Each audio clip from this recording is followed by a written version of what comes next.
picture this. A massive family party, the celebration of a lifetime, suddenly turns into a brutal exile. A father is forced to banish his own son into the desert.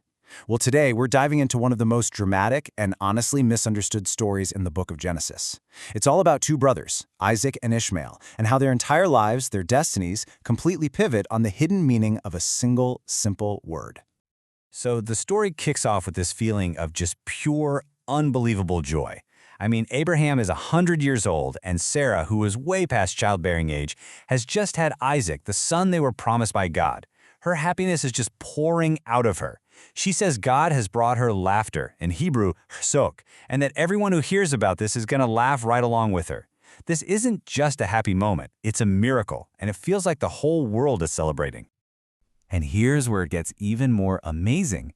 The ancient commentator Rashi explains that this wasn't just some private family thing. Nope, he says the birth of Isaac set off this cosmic ripple effect. On that very day, a wave of healing and blessing just swept across the globe. Barren women could suddenly conceive, people who were sick got better, prayers were answered. Isaac's birth was literally a moment of universal joy. So, to really mark this incredible event, Abraham throws a gigantic feast when Isaac is about 2 years old. And listen, this was not your average backyard barbecue. Rashi tells us the great men of the generation were all there. We're talking leaders, sages, the whole shebang. This feast was a huge public statement. Isaac is the heir. This is the future. The vibe is just peak celebration. And then, right in the middle of this incredible party, everything changes. The text says Sarah sees Ishmael, who is Abraham's older son from Hagar, playing. Seems innocent enough, right? He's a teenager having some fun at a feast. But this one little moment, it's the trigger for everything that's about to go wrong. Her reaction is immediate, and it is absolutely brutal. She goes straight to Abraham and demands that he banish Hagar and Ishmael.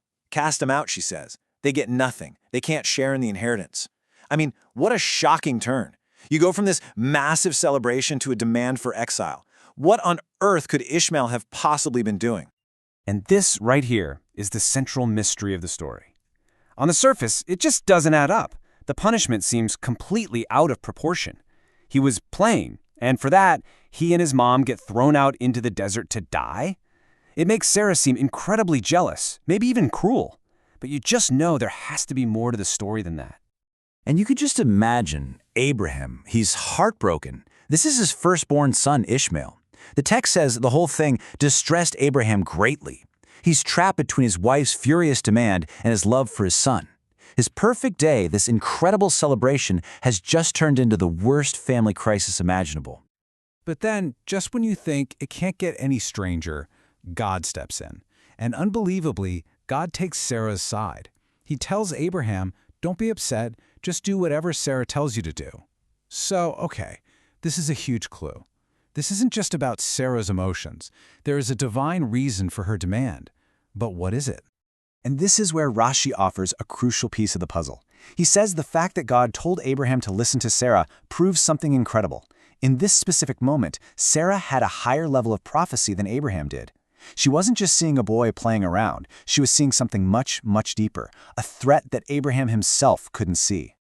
Which of course brings us right back to the main question. If we want to unlock this whole drama, we have to figure out what Sarah really saw. What does the original Hebrew text actually mean when it says Ishmael was playing?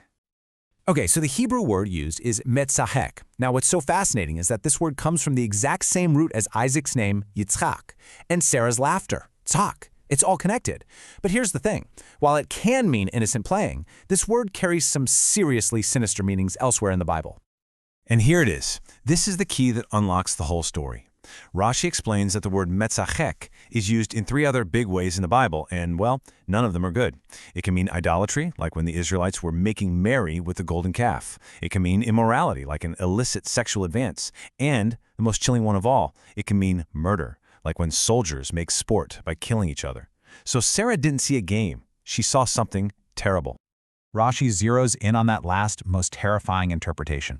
He says what Sarah actually saw was Ishmael arguing with Isaac about who the real heir was. And then he was taking his bow and shooting arrows at Isaac, all while claiming it was just a joke, that he was only mocking. All of a sudden, Sarah's reaction makes perfect, horrifying sense. She wasn't overreacting to a game, she was witnessing an assassination attempt on her son. And once we understand that mortal danger, Abraham's actions snap right into focus. He gets up early, gives Hagar a little bread and a single container of water and sends them packing. You might wonder, why so little for his son? Well, Rashi explains that Abraham, now understanding the threat and absolutely furious, purposefully withheld any silver or gold because of Ishmael's degenerate ways. He finally saw what Sarah saw. So there they are, cast out into the blistering heat of the desert with just that one small skin of water. I mean, it's a desperate situation for a mother and her son. And of course, the water is gone in no time. Rashi adds this really heartbreaking detail here. He says that Sarah's angry gaze had put a kind of evil eye on Ishmael, causing him to get sick with a fever. And because he was sick, he drank the water way faster, which just made their crisis come that much sooner. There, at the point of death, Hagar puts her son under a bush, and she just can't bear to watch him die. So she walks away about the distance of a bow shot, and she just breaks down and weeps. It's a moment of total, complete despair.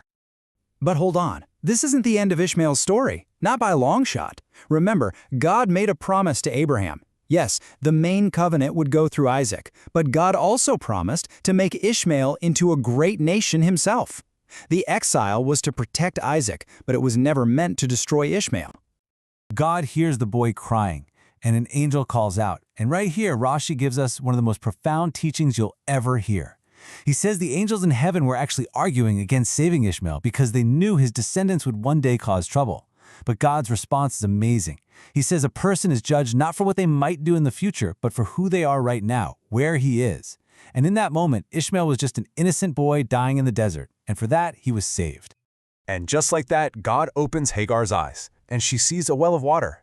They're saved. Ishmael grows up there in the wilderness, and in a perfect twist of fate, becomes an expert archer, turning the very weapon of his crime into the tool of his survival. God's promise is fulfilled. So when you put it all together, you see this story is really two stories in one. The surface reading tells a pretty simple tale of family jealousy over money and status. But when you look through Rashi's eyes, a much deeper, more intense drama comes to light. It's about a mother with prophetic vision, taking decisive action to protect not just her son's life, but the entire spiritual destiny of a nation from a deadly threat. And that leaves us with a pretty powerful thought to chew on.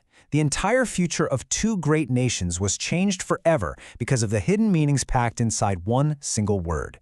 It really makes you wonder, doesn't it? How many other stories that we think we know, the stories that shape our cultures, our beliefs, our entire world, are completely transformed by a hidden meaning that's just waiting to be discovered, right beneath the surface.